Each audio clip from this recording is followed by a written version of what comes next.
요즘은 요리가 참 쉬워졌습니다. 예전에는 요리책을 사보거나 요리 방송을 보고 따라했다면 요즘은 주방에 핸드폰을 이렇게 세워놓고 유튜브를 틀어놓은 뒤에 이렇게 뭐 멈췄다가 다시 재생했다가 이렇게 하면서 하니까 요리가 참 쉬워졌습니다. 옛날 예수님 오실 때 혹은 그 전에도 요리법, 레시피가 있었을까요? 있었을까요? 네, 구전됐을까요? 기원전 2세기, 예수님 오시기 한 200년 전입니다.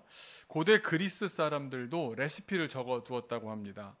종이가 발명되기 전이었으니까 아주 중요한 내용들만 기록해 두었을 텐데 아마 대대로 꼭 전해 주어야만 하는 요즘으로 말한다면 당대의 문화유산에 해당할 만한 내용들을 적어 두었을 텐데 그 가운데 레시피가 하나 있답니다.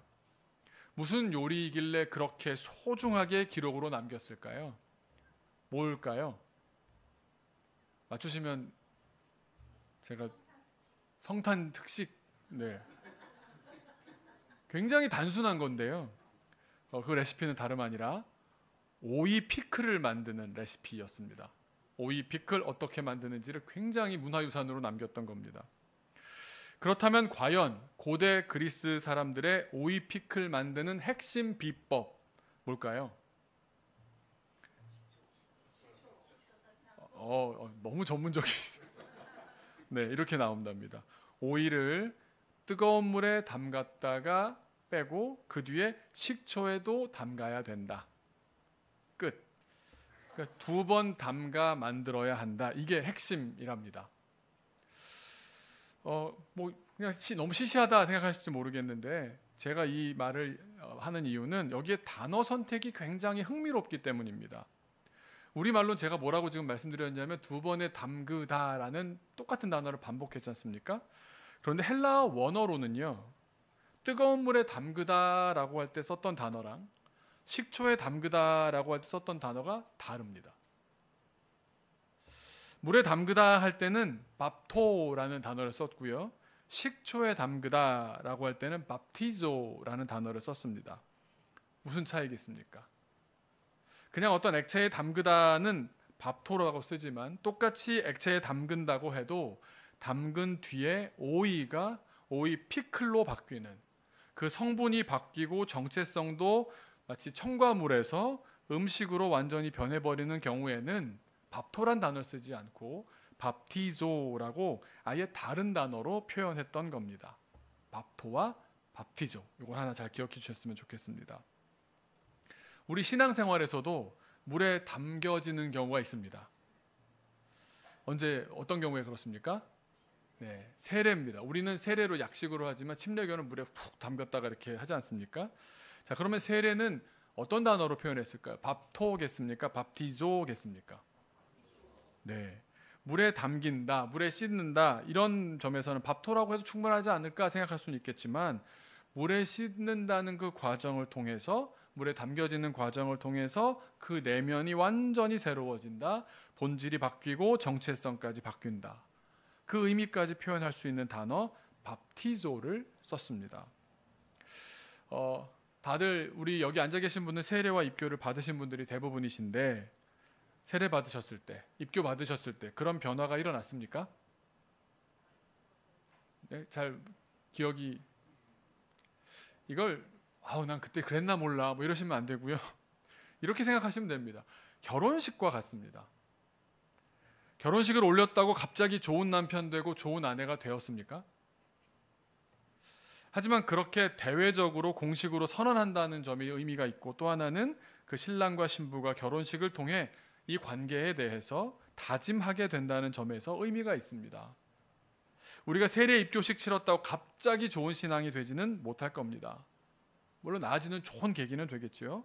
하지만 세례 예식을 통해서 믿음의 사람으로 대외적으로 공표되고 또 개인적으로는 이 세례의 깊은 의미를 되새겨 보면서 하나님과의 관계를 다짐하게 되기에 의미 있는 겁니다. 믿음의 길에 첫 행진을 시작하는, 결혼도 끝나면 예식하듯 행진하듯이 우리 세례도 주님과 함께 가는 삶을 이제 행진하기 시작하는 겁니다. 자, 바로 이 밥티조, 세례의 의미를 오늘 로마서 6장에서 말씀하고 있습니다. 오늘 말씀을 통해서 이미 세례를 받은, 입교받은 우리들이 다시 한번 세례의 깊은 의미를 되새기고 하나님과의 깊은 관계를 새롭게 하기를 소망합니다. 옆에 분에게 이렇게 한번 인사했으면 좋겠습니다. 오이가 오이 피클 되시기를 축복합니다. 마침 초록색 옷을 입고 있는 친구들이 몇 명 보이네요. 네. 우리는 지금까지 로마서를 통해서 이신칭의 믿음으로 의롭게 된다, 믿음으로 믿음에 이르게 된다는 말씀을 정확하게 이해할 수 있었습니다. 우리의 믿음으로 우리가 의로워진다, 우리의 믿음으로 우리가 의로워진다는 뜻이 아니라 먼저 예수님의 믿음, 예수님의 신실하심에 의해 우리가 의로울 수 있게 되었고, 그 다음에 이제 순서가 우리입니다. 우리는 우리의 믿음, 다시 말해 이제는 우리가 신실하게 살아감으로써 우리의 의로움이 지속되어 가는 것이다, 나누었습니다. 그러니까 예수님께서 먼저 그 믿음, 그 신실하심으로 십자가를 통해서 그걸 보여주셨고, 이젠 우리가 믿을 차례, 우리가 신실할 차례입니다. 우리가 이제 나의 주인 되시는 하나님을 나의 주인으로 모시는 그 삶을 성실하게 살아나가야 하는 겁니다. 그래도 지난 로마서 5장에는 하나님을 주인으로 섬기며 이 땅에서부터 하나님의 나라를 이루어가는 사람들의 분투를 응원하면서 두 개의 길로 나뉘어진다고 제시했습니다. 하나가 아담의 길, 다른 하나가 예수님의 길이었습니다. 아담처럼 죄와 사망의 통치 아래 살겠느냐, 아니면 하나님의 은혜의 다스림을 받겠느냐. 죄와 사망이 왕노릇하는 인생을 사시겠습니까? 아니면 휘페르 페리 시우오, 압도적으로 내리시는 은혜가 다스리는 그런 인생을 사시겠습니까? 이 결단이 우리 앞에 서 있는 겁니다. 그리고 이제 오늘 6장에서는 이제 죄의 지배를 종식시키고 은혜로 살아가는 인생의 첫걸음, 바로 밥티조, 세례를 통해 믿음의 길을 알려주십니다. 우리가 세례를 다 받았지만 마치 결혼한 지 오래여도 다시 결혼을 배워야 하는 것처럼 세례의 진정한 의미를 오늘 또 새롭게 깨달을 때 우리는 하나님의 자녀요, 하나님이 나의 주인 되시는 삶을 더 잘 살아가게 될 줄로 믿습니다. 말씀드린 대로 세례라는 말은 원어로 밥토가 아니라 밥티조입니다. 물에 담그기는 담그는데 담근 결과 변화가 일어나야 참된 세례가 되는 겁니다. 어떻게 하면 우리가 변화되고 참된 세례자가 되어 그저 물에 담겨지는 정도가 아니라 새로운 존재, 새로운 생명으로 변화될 수 있느냐, 이것을 세례를 세 가지 의미로 나누어서 같이 깨달으면서 진정한 세례를 누릴 때 죄의 지배는 끝나고 은혜의 시대를 여는 세례의 은혜가 충만할 줄로 믿습니다. 첫 번째, 세례의 의미는 죽는다는 의미입니다. 죽는다. 이 밥티조라는 동사가요, 뭐 여러 가지 뜻으로 이제 나누어지는데 비슷비슷하게 조금씩 다른 뜻이 있는데요. 이런 뜻이 있습니다. 익사하다, 익사하다. 우리가 조폭 언어에서도 이 말을 그렇게 비슷하게 쓰는 것 같습니다. 조폭들끼리 담근다라고 하면 굉장히 무서운 말입니다. 물에 빠져 죽다라는 뜻입니다. 오늘 로마서 본문 6장 3절에도 우리가 예수님의 죽으심과 합하여 세례를 받았다 말씀하시는데 4절에 더 명확하게 말씀해 주십니다. 우리 상반절만 한번 읽어본다면 4절, 우리가 그의 죽으심과 합하여 세례를 받음으로 그와 함께 장사되었다, 장례를 치렀답니다. 세례는 내가 그리스도와 함께 십자가에 못 박혀 죽는 겁니다. 물에 빠져 죽는 겁니다. 나의 옛 자아가 죽는 겁니다. 세상 욕망에 대해 죽는 겁니다. 더 이상은 나로 사는 삶, 내가 주인 되는 삶을 살지 않는 겁니다. 우리의 옛 자아는 뭡니까? 옛 정체성은 뭡니까? 죄인입니다. 죄가 주인 되어서 나를 손에 쥐고 흔들면서 죄가 이끄는 대로 살아가는 인생입니다. 그러니 나의 옛 자아가 죽어야 정체성이 바뀝니다. 신분이 바뀝니다. 그러면 더 이상 죄인이 아닙니다. 우리가 옛 자아가 죽었다면서 그걸 기념해서 세례까지 받았는데도 우리가 여전히 죄에 휘둘리고 있다면 우리는 아직 밥토만 했을 뿐입니다. 밥티조가 아닙니다. 물에 적셔졌을 뿐 변화받지는 못한 겁니다. 우리가 진정한 세례를 누리며 내 인생에서 죄의 지배를 끝내려면 제일 중요한 게 이겁니다. 우리가 누구인지, 우리의 신분을 확실하게 알고 있어야 합니다. 세례를 받음으로써 우리는 신분이 바뀌었는데도 자꾸 죄인처럼 사는 겁니다. 죄의 종이 아닌데도 말입니다.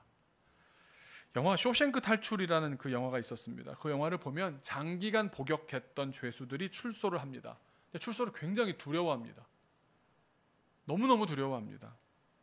왜냐하면 너무 오랫동안 이 죄인된 그 형무소 안에서의 삶에 익숙해져 버렸기 때문에 세상에 나가서 자유인이, 분명히 신분은 자유인인데 그게 안 되는 겁니다.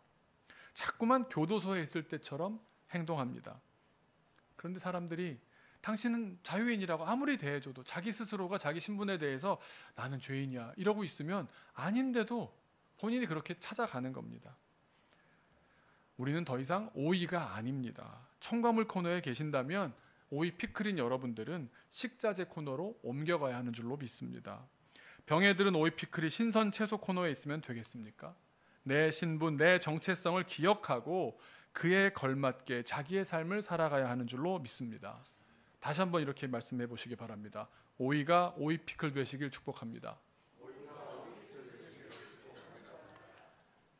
출애굽한 이스라엘 백성을 생각해 보면 아주 명확해집니다. 400년 동안 바로의 노예로 살았던 그 땅 이집트를 분명히 떠났습니다. 그리고 이집트가 쫓아오지 못한다는 걸 확실하게 물증으로 보여주셨습니다. 홍해도 건넜지 않습니까?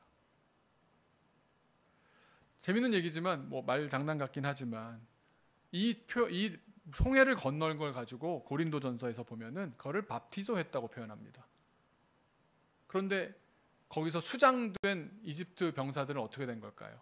정말 그야말로 담궈졌습니다. 조폭들이 하는 말처럼 물에 담겨져서 익사하고 말았습니다. 고린도전서 10장 1절과 2절을 잠깐 보시면 형제들아 너희가 알지 못하기를 내가 원치 않으니 그러면서 우리 조상들이 다 구름 아래에 있고 바다 가운데로 지나며 모세에게 속하여 다 구름과 바다에서 세례를 받았다. 이렇게 표현합니다. 그리고 이어서 3절과 4절은 세례에 이어 성찬에 대한 말씀도 주십니다. 광야에서의 삶인데 3절 4절 보시면 다 같은 신령한 음식을 먹으며 다 같은 신령한 음료를 마셨으니 함께 공동체가 되어 함께 먹고 마셨지 않습니까? 이는 그들을 따르는 신령한 반석으로부터 마셨음에 그 반석은 곧 그리스도시라. 그런데 그렇게 세례를 받고 성찬에 참여했는데도 몸은 그런 상태에 있는데 정신은 영적으로는 밥토에 머뭅니다. 계속 노예로 살던 때를 곱씹습니다. 지난 설교 때 찾아봤지 않습니까? 민수기 11장 5절에 뭐라고요? 우리가 애굽에 있을 때에는 그 얘기를 지금 나와서도 출애굽을 한 다음에도 얘기합니다. 값없이. 왜 값없었다고요? 왜 돈을 안 냈다고요? 배급받았으니까. 자유가 없었으니까. 근데 그때는 먹었다라는 기억 하나만 갖고 와서 생선과 오이와 참외와 부추와 파와 마늘들을 먹은 것이 생각나거늘. 제가 지난번에 이거 설교를 했더니 저희 어머니께서 부추를 그렇게 좋아했냐고 얘기를 하지 그랬냐고 그러시더라고요. 설교의 본질을 잘 파악해 가시길 바랍니다. 이기동 목사는 부추 좋아하는 목사, 이걸 남기시는 게 중요한 게 아니라 우리가 눈앞에 보이는 그것에서 벗어나지 못하고 있는 게 얼마나 안타까운 영적 현실입니까? 노예로 사는 삶이 몸에 배어 있던 겁니다. 그 정체성에서 벗어나질 못한 겁니다. 익숙한 대로 살다가 그냥 죽겠다는 겁니다. 나 노예로 살아도 좋으니 그냥 눈앞에 당장 먹을 것 좀 있으면 좋겠다고. 지금 무엇과 무엇을 바꾸는지를 모르는 겁니다. 그 결과 한 세대가 다 지나가도록 노예 근성이 다 빠져나가도록 광야에 40년 동안이나 있었던 겁니다. 그래서 성경은 말씀합니다. 죽으라고. 그런 옛 자아는 죽이라고, 새로운 인생을 살아가라고. 광야가 힘들지언정 그 과정을 통해 우리는 참된 세례자로 빚어지고 있다는 사실을 기억해야 합니다.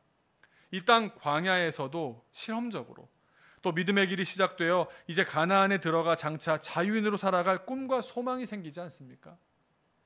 우리는 그 신분이 바뀌어지는 과정을 미리 경험하는 겁니다. 옛 자아를 죽여야 합니다. 자꾸 익숙한 대로 별 생각 없이 입에서 나오는 대로 말하고 몸이 가는 대로 가면 안 됩니다. 우리 김유신 장군이 말을 죽인 이야기 다 아시지 않습니까? 어느 날 피곤해서 말에서 잠들었더니 말이 장군이 늘 다니던 그 술집에 자기를 태워갔다는 거 아닙니까? 그때 어떻게 했습니까? 말을 죽였습니다. 그게 말을 죽인 겁니까? 나의 옛 자아를 죽인 것 아닙니까? 나의 옛 자아를 죽이지 않으면 결국 내가 죽게 됩니다. 세례를 통해서 익사한다. 그 의미를 기억하시길 바라고, 두 번째로 세례는 죽는 것으로 그치지 않고 다시 산다는 의미입니다. 다시 산다. 오늘 본문 6장 4절 말씀입니다. 한번 같이 읽어볼까요? 6장 4절 좀 길지만 또박또박 한번 같이 읽었으면 좋겠습니다. 그의 죽으심과 그러므로 우리가 그의 죽으심과 합하여 세례를 받음으로 그와 함께 장사되었나니 이는 아버지의 영광으로 말미암아 그리스도를 죽은 자 가운데서 살리심과 같이 우리로 또한 새 생명 가운데서 행하게 하려 함이라. 새 생명이 되게 하십니다. 우리 찬양 잘 아시는 찬양, 새 생명 하면 딱 떠오르는 찬양이 있죠. 나 이제 주님의 새 생명 얻은 몸, 새 생명 얻은 그 새 생명으로 사는 삶은 어떻습니까? 옛 것은 지나고 새 사람이로다. 밥티조 되었다는 겁니다. 변했다는 겁니다. 바뀌었다는 겁니다. 옛 자아는 죽고 새 생명으로, 영원한 생명인데 그 현재를 살고 있을 뿐인 겁니다. 변화받아서 어떻게 됩니까? 그 생명 내 마음에 강같이 흐르고 그 사랑 내게서 해같이 빛난다. 생명력이 얼마나 강한지 내 안에서 강줄기가 흐르는 것처럼 흘러가고요. 내게 내리쬐는 하나님의 사랑이 얼마나 강력한지 온 태양계를 다 비추는 해같이 그 사랑이 빛나더라는 겁니다. 그러니까 그 가득한 이 충만한 것을 가지고 어떻게 살겠습니까? 영생을 누리며 주 안에 살리라. 예전 찬송가에서 이걸 뭐라고 했는지 기억나십니까? 영생을 맛보며라고 그랬어요. 그게 더 사실 좀 더 이렇게 와닿는 것 같아서, 그죠? 영생을 맛보며 주 안에 살리라. 오늘도 내일도 주 함께 살리라. 우리는 오늘을 살면서도 영원한 생명이 있다서 영원한 생명 가운데 오늘을 살고 있는 겁니다. 오늘로 끝나는 게 아닙니다. 혹 세상에서 삶이 끝난다 할지라도 영원한 삶이 보장된 삶이 시작된 겁니다. 하루하루의 삶 속에서도 주님과 함께, 주 함께 주님의 다스리심 가운데 살아간다면 그 삶은 영원한 삶인 줄로 믿습니다. 그러니 우리가 진정한 세례를 누리며 내 인생에서 죄의 지배를 끝내려면 세례의 두 번째 의미, 다시 살아난다. born again, 새롭게 살아가는 삶을 살아가야 합니다. 생명력이 안에서부터 강같이 흐르고 하나님의 사랑이 해처럼 빛나는 삶을 살아가야 합니다. 이번에 청년 수련회를 마치고 다 이제 서울로 올려보낸 다음에 마침 그 지역에 있는 신학교 동창들이 연락이 되어서 만나서 깊은 대화를 할 시간이 있었습니다. 그때 처음 알게 된 목사님 한 분이 계셨는데 저에게 물으시는 겁니다. 예전부터 제 사역을 주목하고 계셨다는 겁니다. 제가 하는 세미나도 여러 번 교사들을 데리고 참석하셨고 그 세미나에서 배운 걸 바탕으로 두 교회를 부교육자로 있었을 두 교회에서 다 아동부를 크게 부흥시키셔서 좋은 교회에 전임으로 갈 수 있게 되었다고, 너무 고마웠다고 말씀하시는 겁니다. 그러면서 만나면 꼭 물어보고 싶은 게 있었다는 겁니다. 저한테. 지금 뭡니까? 그랬더니 하시는 말씀이, 왜 잘하고 있던 교회를 나왔습니까? 왜 잘하고 있던, 자기는 이해가 잘 안 되더라고요. 왜, 무슨 이유가 있지 않고서야 직접 듣고 싶었다는 겁니다. 제가 그때는 앞뒤 없이 말씀을 드렸던 것 같은데요, 오늘 말씀을 준비하면서 그 질문에 답을 찾았습니다. 이렇게 답할 수 있을 것 같습니다. 왜 잘하고 있던, 잘 나가는 그런 자리를 뛰쳐나왔을까? 다시 살아났기 때문입니다. 무슨 말인가 하면요, 세계에서 가장 큰 장로교회, 수많은 사람들이 주목하는 자리를 뛰쳐나온 배경에는 몽골 선교가 있었습니다. 몽골에 교사 세미나를 하러 선교를 갔다가 하나님께서 부르시는 음성을 들었습니다. 이게 지금 한국에만 있을 일이 아니구나. 그 결정이 결국 저를 광야의 길로 데려갔지만 결국 그럼에도 여기까지 올 수 있었던 것은 나를 살리신 예수님의 은혜가 저를 다스렸기 때문입니다. 그래서 그때 죽어가는 생명을 보는데 제 안에서 엄청난 강물이 흘러가는 것 같은, 파도처럼 꿈틀대고 일렁이던 그 감동이 말씀을 준비하는데 다시 떠올랐습니다. 또 그렇게 한번 강물이 일기 시작하니까요, 결단하기가 얼마나 쉬웠는지 모릅니다. 예수님의 사랑이 있는데 뭐가 더 걱정이고 뭘 더 바라겠나 싶은 겁니다. 어떻게 보면 다른 사람들이 볼 땐 그분의 질문을 듣고 보니까 굉장히 무모한 결정으로 보였나 봅니다. 이불 밖이 얼마나 위험한지도 모르고 내지를 수 있었던 것은 그 강물이, 그 햇빛이 너무나 강렬했기 때문입니다. 내 안의 모든 걱정과 두려움의 그늘들을 정말 태양계를 다 비추는 강렬한 햇볕으로 다 지워버렸기 때문입니다. 그렇게 떠난 길에서 육체의 삶은 좀 곤비해졌을지 모르지만 돌아보니 내 영혼의 삶은 정말 즐거웠습니다. 그 뒤로 지금까지 15년간 정말 원 없이 쓰임받았고 30개가 넘는 언어로 온 세상 교회학교 총본부라는 단어를 가지고 사역을 표현할 수 있게 되었습니다. 여러분, 다시 살아나셨습니까? 그렇다면 우리의 생각으로 또 우리의 관성으로 하나님을 제한해서는 안 됩니다. 저는 기도합니다. 이번 필리핀 선교회 학생들과 대거 같이 갑니다. 매번 더 새롭게 디자인합니다. 똑같은 거 다시 하는 걸 저는 별로 좋아하지 않습니다. 그것은 그 사이에 제가 새로운 분을 만나고 알게 되었기 때문인데, 정말 좋은 분들이 진심으로 사역하시는 곳에 가면 생명력이 강물처럼 흐르고 예수님의 사랑이 해처럼 빛나고 있기 때문에 반드시 그 현장까지 가봐야 되는 겁니다.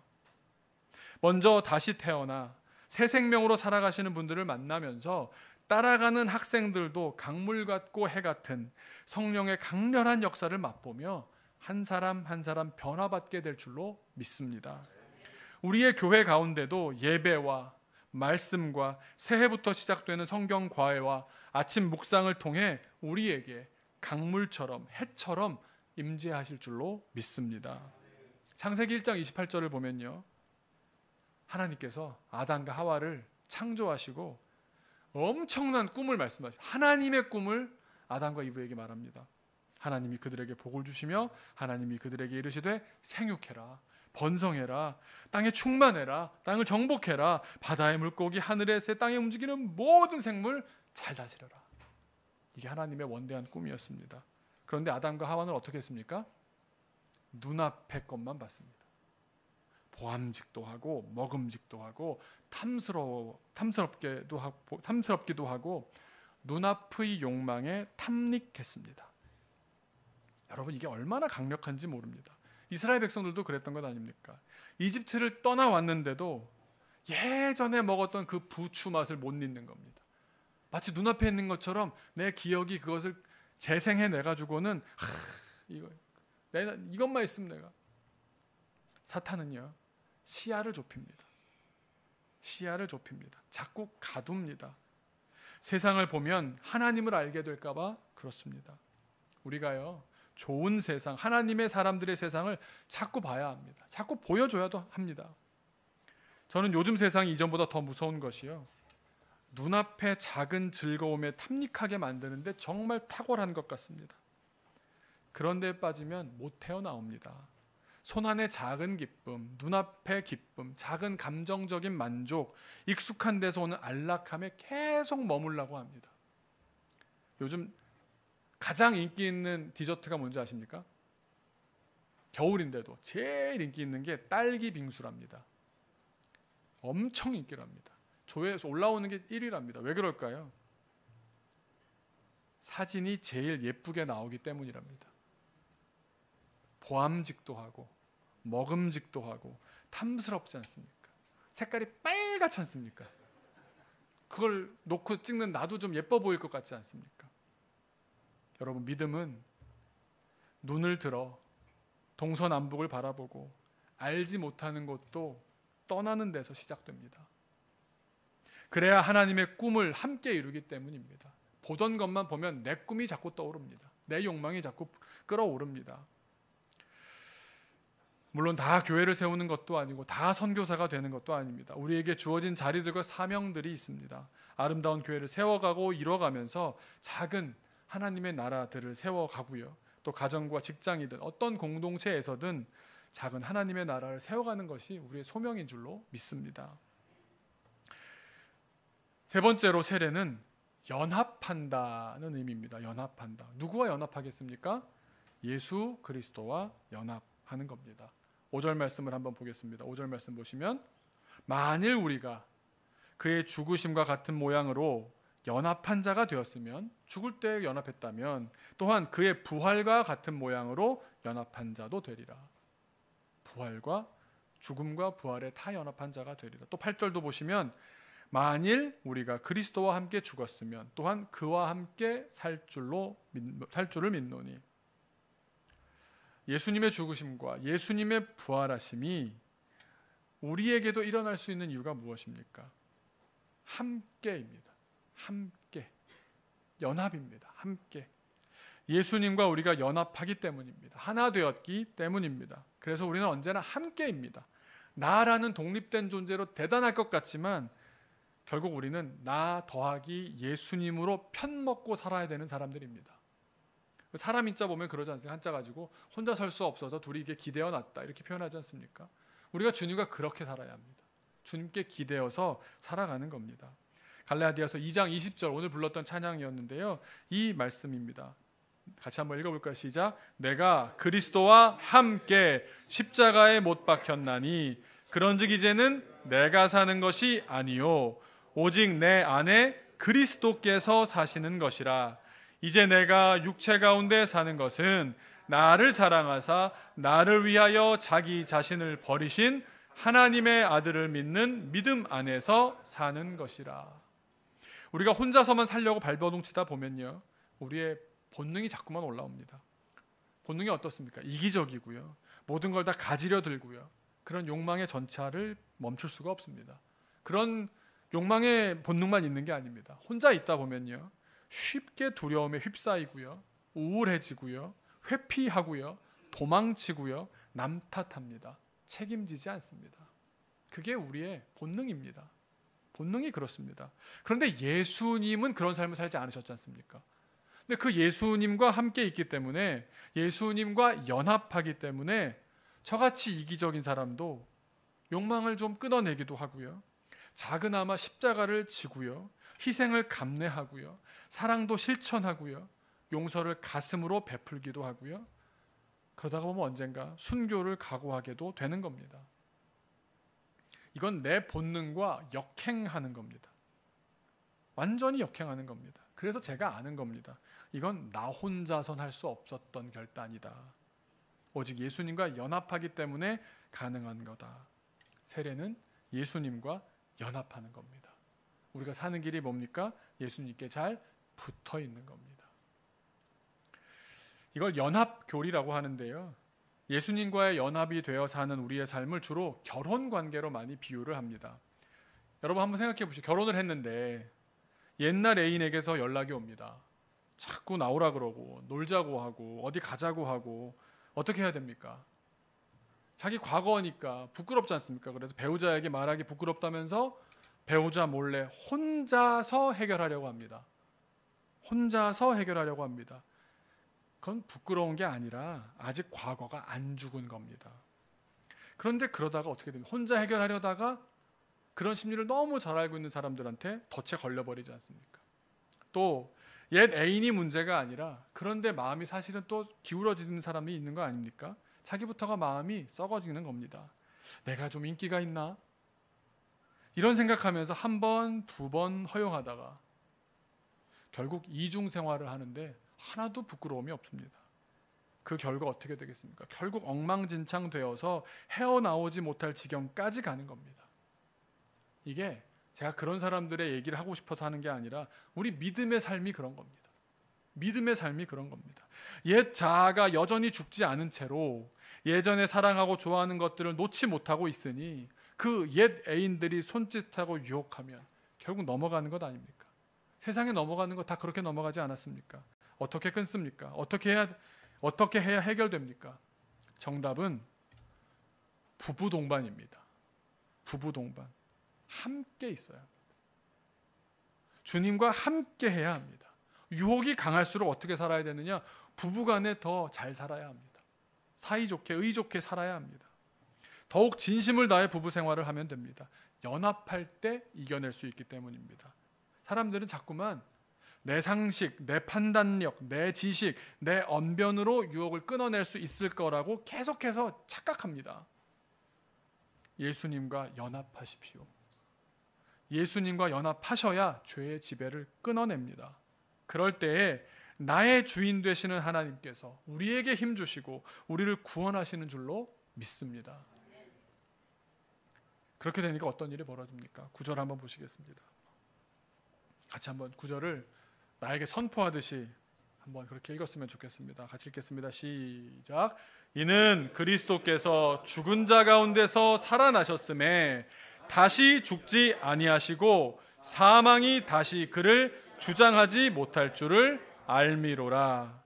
죽음보다 강한 사랑을 하는 저와 여러분, 우리 교우들 되시기를 주님의 이름으로 축원합니다. 잠깐 기도하겠습니다. 이렇게 기도했으면 좋겠습니다. 주님 오시는 성탄 계절입니다. 성탄의 계절입니다. 이번 대림절부터 시작해서 성탄절까지 다시 한번 주님과 연합하는 은혜를 허락하여 주옵소서. 주님과 연합하는 은혜를 허락하여 주옵소서. 내 옛 자아가 죽고 강물처럼 해처럼 강렬한 주님의 인도하심을 따라 살게 하옵소서. 우리 같이 기도하겠습니다.